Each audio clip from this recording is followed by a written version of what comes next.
We're going to make some enchiladas today. I already have my skillet warming right up so that we can get right to browning the meat. We're making enchiladas today for a couple reasons. One, we just really like them. But two, we were gifted some game meat. And this particular helping of the elk that we have found, the steaks are fine, but I'm finding that the burger is a little gamey. So I'm going to mix it a 50-50 beef burger to elk burger. And then we're going to put it in some enchilada sauce and let it do some cooking. So, first thing I'm going to do is probably just do this beef burger right here, because I'm going to have to reach over to the sink for this elk. The difference between vacuum packing and wrapping it yourself sometimes can leave a little to be desired in the leakage of stuff.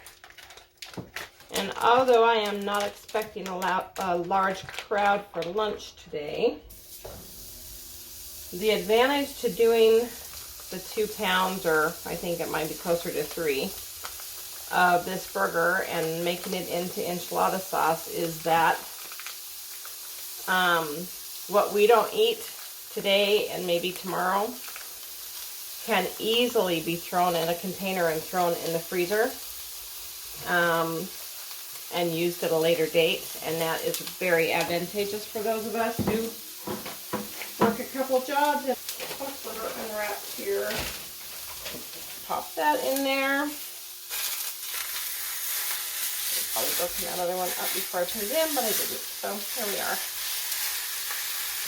Turn my heat down a little bit. Let me wash my hands and I'll be right back here. And when you accidentally throw your towel on the floor, then you gotta get a new one out. On a roll today. Okay. Little noise, crackly and poppily today, but what I do with all of my burger, almost all of it anyhow, no matter what I'm doing with it, is I'm going to add a little salt. I do this if I'm making spaghetti. I do this if I'm making enchiladas. Pretty much anything. And of course, the garlic's going in because we are garlic people. Garlic's healthy for us. And why not? And again, one of my favorite Pampered Chef tools is my meat chopper. I don't have many of the tools from Pampered Chef, but this is one I really do love. Alright, we're going to give this burger a few minutes to cook, and then I'll be back and show you my really hard enchilada sauce meat combo. Be back. Okay. So our burger is just about done. I have it pretty well broken up now. Was I still reach in front of you? No, out.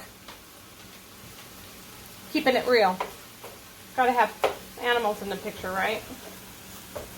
So, it's well cooked, and even if it wasn't completely well done or completely finished, it's gonna go in the Crockpot now for a while. And the reason for that is because I like this to soak up a lot of the flavor.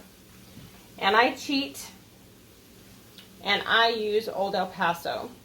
My son has gotten better about liking spices, so this in particular is a can of medium.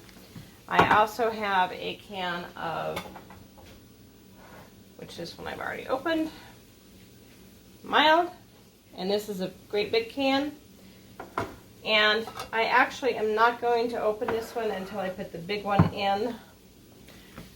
I was going to do both, but then the way this meat cooked down, I decided I'm going to wait for a little minute and see if we need both of them. If not, I may add some extra seasonings myself later.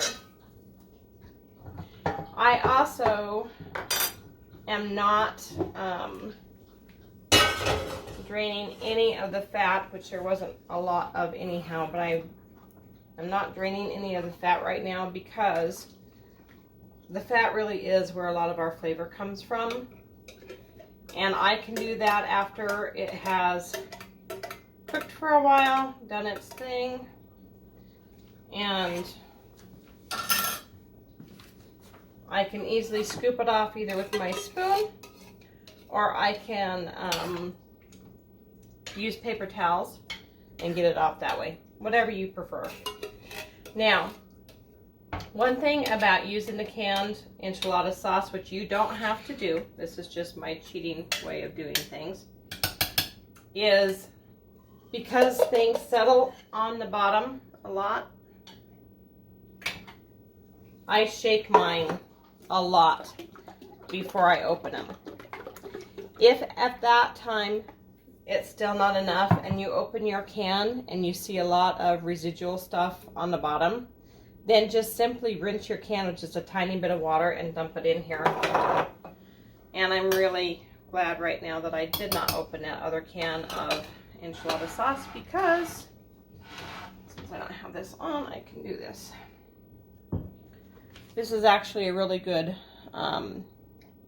ratio right now, to the point of usually we have to thicken it a little bit, either with a little flour water and let it cook in there, or one of the tricks that my mom used to do is she used to do tapioca beads like you would make pudding with.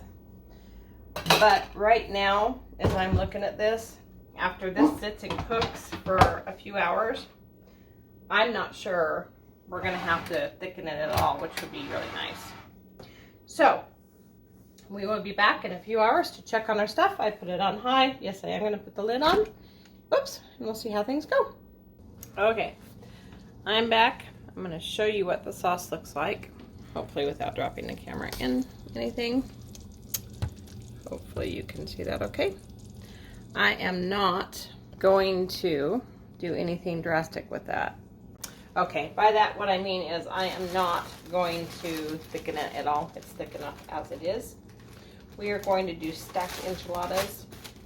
I already have my hot grease going on over here, and I'm just going to put this tortilla in for just a few seconds on both sides, and it'll puff up just a little bit. If you overcook it, it's going to be too tough to cut. So you really only do just a few seconds on both sides. It's up to you. I use my leftover bacon grease to cook in. I use it for a lot of things. If you would rather do vegetable oil, if you'd rather do lard, Crisco, your choice. Totally up to you. This also becomes your fun part, because now you get to decide how thick you want your enchilada to be. How much stuff do you want it to have? I like onions on mine. Not everybody does. So in this case, we're just going to do meat and some cheese. And I'm going to do one more stack. And I'm just draining the grease off. That's why I put it on this paper towel. Just get the extra grease off, because we don't need that. I also didn't drain any grease off of the sauce because the meats, both of them were lean enough that we didn't even need to do that. So that's the other benefit of having nice, clean, locally cured, taken care of meat. And some more cheese. And then lettuce. Totally up to you. If you guys want, you can put sour cream, olives, any other toppings on it that you would like. So there you go.